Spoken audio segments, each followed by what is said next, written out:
I never thought I'd be the kind of person who hides in a closet. But there I was last Tuesday, sitting on an old toolbox my husband left behind, crying into a greasy rag because my mother told me to get out of my own house. Let me backtrack. 2 years ago, my mom had a stroke.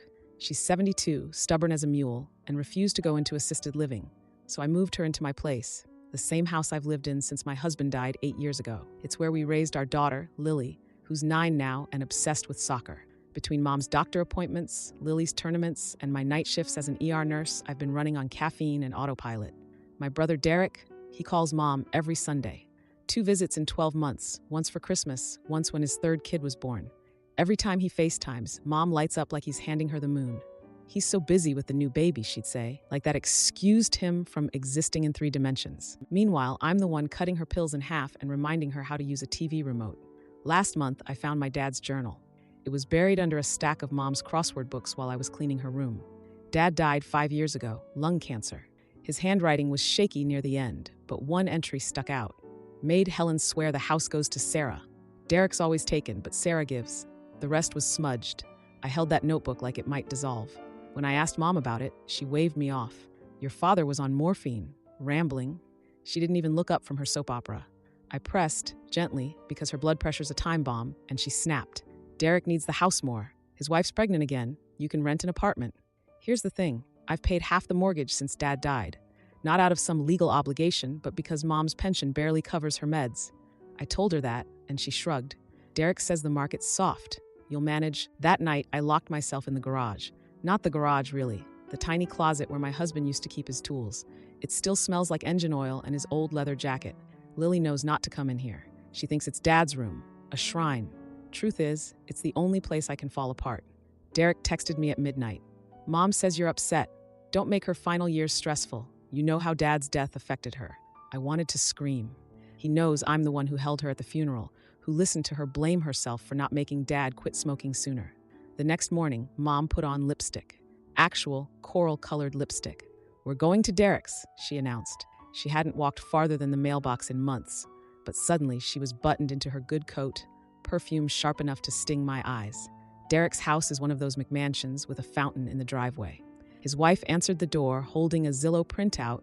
We found a 1-bedroom near your work, she said, like she was handing me a gift. The condo listing had a sticky note, $1,800 SMO, pets allowed. Mom patted my hand. Her fingers were cold. Be grateful. Derek's giving you 6 months. I wish I could say I fought back, but all I did was drive us home in silence, Lily's soccer gear rattling in the trunk. That night, I dug through Mom's checkbook. Turns out she's been paying Derek's property taxes since 2019. $5,000 here, $3,000 there. The entries blurred. My friend Mara's a real estate lawyer. She came over after her shift, still in her suit. Without a will, it goes to probate, she said. Derek's next of kin. He'll get everything. I stood in the kitchen, wiping counters I'd already cleaned, while she softened. I'm sorry, Sarah. Lily found me crying over the sink. Are we losing Nana's house? She asked. I lied and said I had allergies. The kicker? Mom's physical therapist mentioned Derek hired a live-in nurse. For when the house sells, she said, like I'd already agreed to light the for sale sign myself. When I asked Mom, she stabbed her meatloaf and said, your father would have wanted peace. I snapped. He wanted me to have peace. She didn't speak to me for 2 days. Tonight, I found a realtor's card in her purse. The first showing's next Thursday. I'm sitting here typing this in Dad's closet, listening to Mom snore down the hall. Lily's asleep, her cleats by the door for practice tomorrow. Part of me wants to pack our things and let Derek win. But the other part, the part that remembers Dad's wheezing laugh, the way he'd sneak Lily candy before dinner, keeps flipping through that journal. Sarah gives what? Time? Money? The benefit of the doubt? All I know is Derek's not taking her soccer posters down without a fight. Update, posted 1 week later. They listed the house today. The realtor stuck a sign in Dad's rose bushes. Lily drew a picture of it at school. Our front yard, a red sold flag, her stick figure self crying. I'm supposed to work a double tonight, but I called in sick. Right now, the only thing I can stomach is sitting here watching Mom watch Derek's baby videos. I'll let you know how the showing goes. Now for the first update. Update posted 1 week later. It's been 7 days since I posted, and I'm not sure if I'm losing my mind or finally seeing things clearly. Last week, I told Mom I couldn't afford to move out. We were in the kitchen, me scrubbing burnt oatmeal off the stove, her flipping through a photo album of Derek's baby. She didn't look up when I said it, just shrugged and said, "Ask Derek for help," like he'd ever given a damn. Then she handed me her iPad, because she couldn't figure out how to video call his newborn. Her hands were shaking, but she'd still painted her nails peach for the occasion. I printed out the probate laws that night, left them on her nightstand next to her blood pressure meds. When I checked the next morning, she'd tossed them in the trash under used tissues and a half-eaten granola bar. I fished them out, smoothed the creases, and tucked them into her Bible. Let her find them between Psalms and Derek's baptism announcement. The nurse showed up on Wednesday. Not Mom's usual hospice aide, a stranger in pastel scrubs sent by Derek to assess the home's layout. Mom sat in her armchair, grinning like she'd won the lottery as this woman measured my bedroom with a laser tape. "Closet space is adequate," the nurse said, typing into her phone. Mom giggled. Actually, giggled. I hadn't heard that sound since Dad was alive.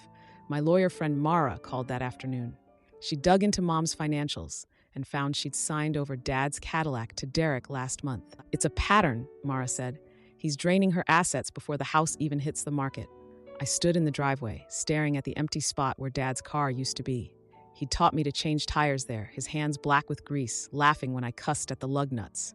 When I confronted Mom, she clutched her pearls, literally the fake ones Dad bought her at a flea market. "Derek's keeping the car in the family," she said. "You just sell it." I wanted to shake her. Ask if she remembered the Thanksgiving I sold my camera to pay her deductible, but her eyes were glazed, her sentences looping. "Derek needs it. For the baby."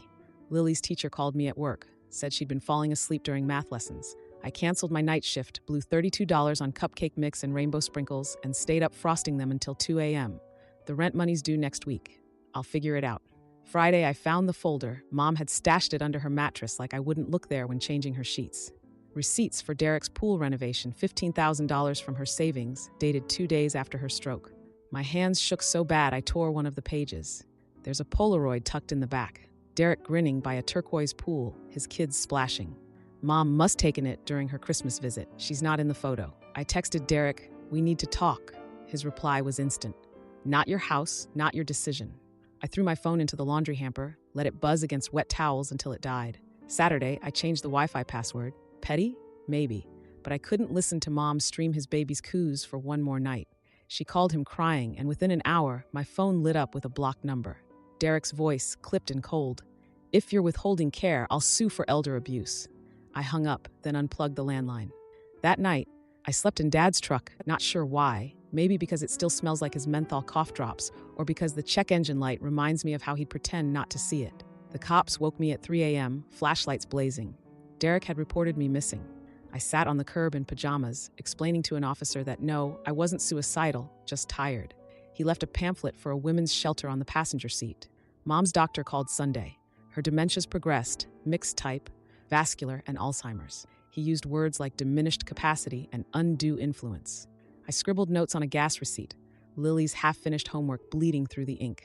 Monday, the realtor came. She wore stilettos that clicked against our hardwood, moving Lily's toys into storage pods while I was at work. Barbies, Legos, the stuffed dolphin she slept with since she was 3. When I got home, Lily's room was staged like a catalog. Neutral throw pillows, a bowl of fake lemons. She'd drawn a picture at school, our house with a sold sign, her stick figure self crying. The teacher gave me pamphlets about transitional anxiety. I recycled them. Last night, Mom wandered into my room. She was clutching Dad's old bathrobe, her hair wild. "Where's your father?" she asked. I told her he's gone. She stared at the blank TV screen, nodded, and whispered, "Like the house?" I didn't answer, just led her back to bed, her grip brittle as dried leaves. This morning, I found Lily in the garage, her duffel bag stuffed with socks and granola bars. "Can we live in Dad's truck?" she asked. I promised her we wouldn't have to. But the realtor's sign is up now. Bright red, jammed into Dad's rose bushes. The first showings in 3 hours. Mom's dressed up again. Lipstick, perfume, a silk scarf pinned with Dad's old tie clip. She's humming along to Derek's baby monitor feed. I should be packing. Instead, I'm sitting here, watching her, memorizing the way the sunlight hits her silver hair, the tremble in her hands as she waves at the screen. Derek's baby gurgles back. I'll let you know how the showing goes. Now for the second update. It's been 2 weeks since my last update. 2 weeks of court dates, frozen microwave dinners, and trying to explain to my 9-year-old why Nana keeps calling her by Derek's daughter's name. I'm sitting in the hospital waiting room right now, typing this on my phone while Lily sleeps with her head on my lap. The fluorescent lights are humming like a swarm of bees, and I can still smell the bleach they used to mop up Mom's IV drip after she pulled it out last night. Let me backtrack. After I found out Derek had petitioned to declare Mom incompetent, with her own shaky signature on the paperwork, I knew I couldn't just let it go. Not because I'm some hero, but because the math wasn't mathing. Mom's hands haven't been steady since the stroke, but Derek's signature looked like someone had traced it with a ruler. I showed the lawyer a page from Dad's journal where Mom had written a grocery list in her tight, looping cursive. See, I said. Even on morphine, Dad's handwriting was chicken scratch, but hers? The lawyer just adjusted his tie and said, interesting. I spent $1,200 on a forensic document analyst. My last savings, which meant Lily ate Cheerios for dinner 3 nights in a row. She didn't complain, just asked if we could add sprinkles next time. The analyst was a no-nonsense woman named Gail who chain-smoked outside the courthouse. She compared Mom's signatures on the transfers, the Cadillac, the property taxes, Derek's pool, and found inconsistencies in the pressure points. Like someone was trying to mimic arthritis, she said. When I showed the report to my lawyer friend Mara, she grinned for the first time in months. This is fraud, she said. Fight. Derek showed up the next day. No warning, just pounded on the door like a cop raid. I opened it to his red face, spit flying as he yelled, "You're stealing from Mom." The neighbor's curtains twitched. Mrs. Ruiz from across the street filmed us on her iPhone, her chihuahua yapping in the background. I didn't say a word, just shut the door, locked it, and slid down to the floor while Lily hid in the pantry, her hands over her ears. Serving Mom the legal papers was worse. I handed them to her over her morning oatmeal, raisins and brown sugar, the way Dad used to make it. She squinted at the words, her reading glasses perched on the tip of her nose. Then she snorted. "You're just like your father," she said. Stubborn. For a second, I thought she meant it as a compliment, but she tossed the papers into her knitting basket, where they disappeared under a tangle of half-finished scarves meant for Derek's kids. The GoFundMe was next. Derek's wife set it up. Help our beloved matriarch fight greedy relatives draining her life savings. They didn't name me, but the comments filled in the blanks. Kick that gold-digging daughter out, from someone named Susan. Praying for your strength, Derek, from his college roommate. Mom's sister, Aunt Carol, called me that night. Let it go, Sarah, she said. Derek's always been her favorite. I wanted to ask if she remembered my 8th birthday, when Mom forgot to pick me up from soccer practice and Carol drove an hour in rush hour to get me, but she hung up before I could speak. The worst part wasn't the legal stuff, though. It was Lily. She came home from school silent, her backpack dragging. Found her in the garage with Mom, who was crying over an old photo of Derek's high school graduation. Your mom's making me leave, Mom told her. Lily didn't yell, didn't cry, just looked at me with this hollow stare and said, "Why are you being mean to Nana?" I tried to hug her, but she pulled away. Slept on the couch for a week. The court-ordered psych eval was a relief, in a sick way. The doctor confirmed what I'd known but couldn't admit. Mom's dementia had stripped her of more than just memories. She couldn't name the president, thought the year was 1997, and called me that nice nurse. The judge froze her assets, which should have felt like a win. But when Derek's lawyer offered me a deal, drop the case, keep the house until Mom dies, I almost took it. Generous, he said, like he was offering me a coupon. I found Mom in the backyard that night, burning old photos in Dad's barbecue grill. The flames licked at Dad's face in their wedding picture, his smile curling into ash. Should have listened to Derek, she muttered, poking the coals with a stick. I didn't stop her, just watched my childhood melt into smoke. Lily's birthday was the breaking point. She blew out her candles, store brand because I'd sold my truck to pay Mara's retainer, and wished for a home that's ours. Not a new dollhouse or a puppy, a home. I held her until she squirmed away, her cake untouched.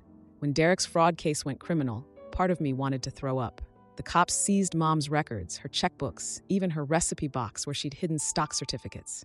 Derek's mugshot looked like he hadn't slept in years. I almost felt bad. Almost. Then Mom collapsed. She was checking the mailbox, clutching a jury summons for a trial she'd never comprehend.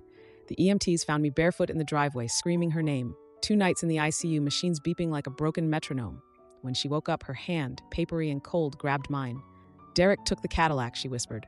I'm sorry. I wanted to say it's okay.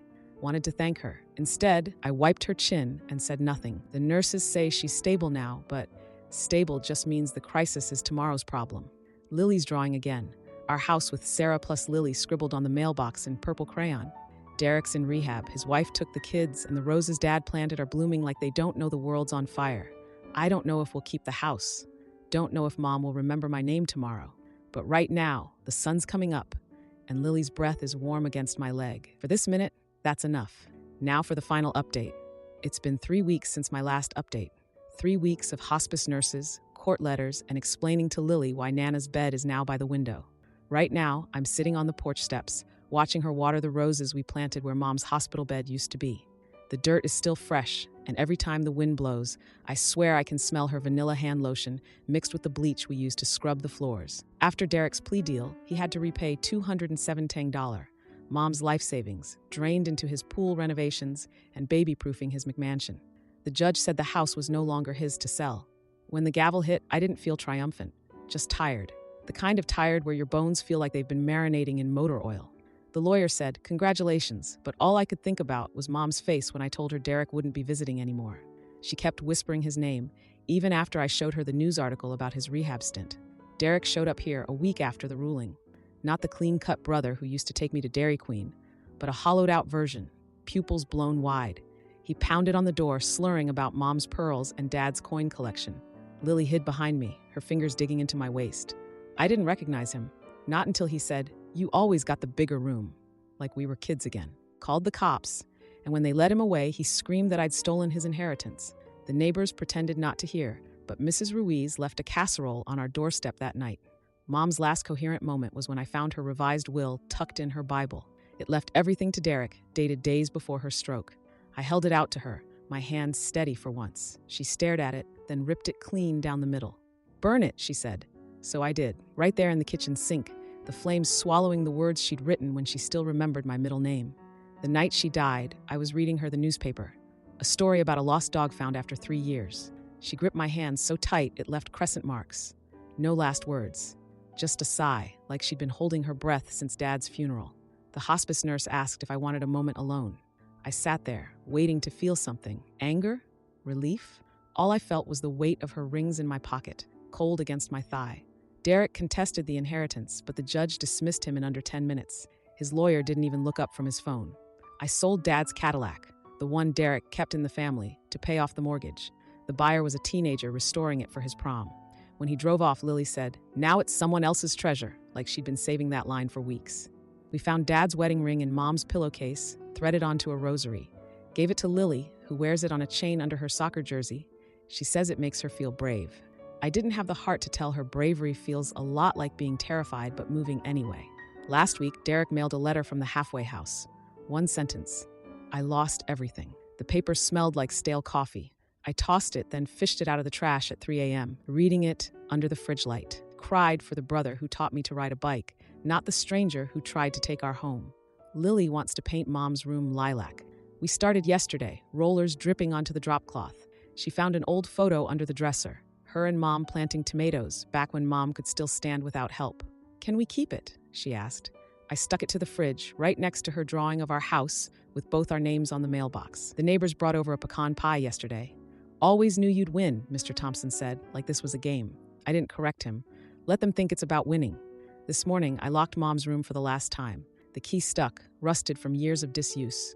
Lily handed me the paint can, her ponytail swinging. "It's just a room," she said. And she's right. But sometimes, when the sun hits the roses just right, I swear I see Mom sitting there, Dad's journal open in her lap. She doesn't speak, doesn't need to. The petals fall, whether we're ready or not.